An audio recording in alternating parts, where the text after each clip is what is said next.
Today we're discussing the series of events that led to the start of the First World War. The best way to remember the causes of the war is to use the acronym MAIN, which stands for militarism, alliances, imperialism, and nationalism.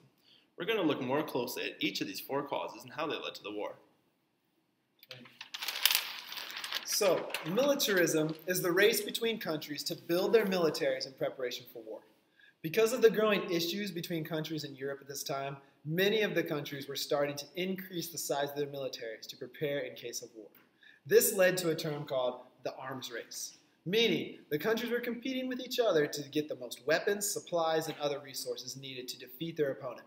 An example of this is that from 1870 to 1914, Germany and France both doubled the size of their army.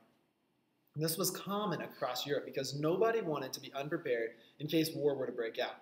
When war did break out, the militaries were large, well-supplied, and dangerous. The next cause is alliances. Alliances are agreements held between countries to work together and, in the case of war, defend each other. The war became a world war due to the fact that alliances were made, dragging many countries into a war which they had no direct involvement. Many of these alliances were made in the years leading up to the war. Some were done in secret, and others were well known by other countries, and some were made as a result of the war. Alliances are important as many countries were dragged into the war even though they didn't want to be fighting it.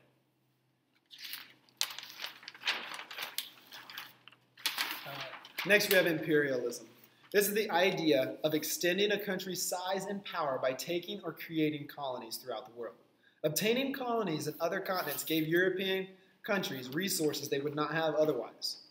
This also brought in more money and power. By 1900s, the British Empire was the largest empire in the world and had expanded to 5 continents. And France controlled a very large portion of Africa.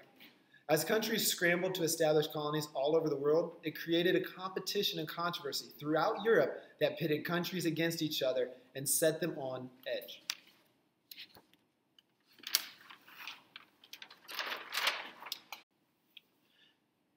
Nationalism is the pride citizens feel for their home country.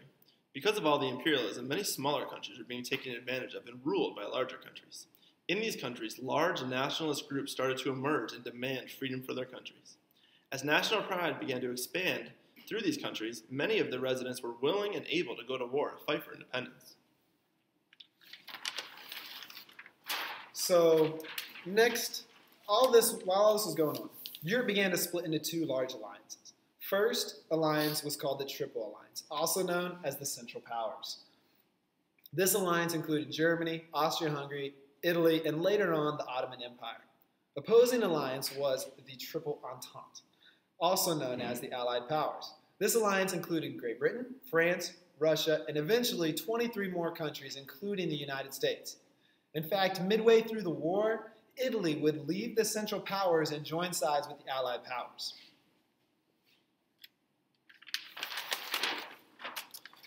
Okay, the last thing we're going to do today is look at the chain of events that led to the beginning of the World War. At this time, there was a lot of arguing between countries in Europe, including between Serbia and Austria-Hungary, because the Serbs living in Austria-Hungary wanted their independence. On June 28, 1914, the Archduke Franz Ferdinand, the heir to the Austro-Hungarian throne, was assassinated, and naturally they blamed the Serbs and declared war on them. This is where alliances come into play. Germany, Austria-Hungary's ally, also declares war against Serbia. Within the next week, Germany also declares war on Serbia's ally Russia and Russia's ally France. Germany then invades Belgium in an attempt to get to France, which violated a standing treaty between the 2 countries, guaranteeing Belgium's neutrality. This violation triggered Great Britain, Belgium's ally, to declare war on Germany. Later in August, Japan and Belgium would also formally join the Allied powers.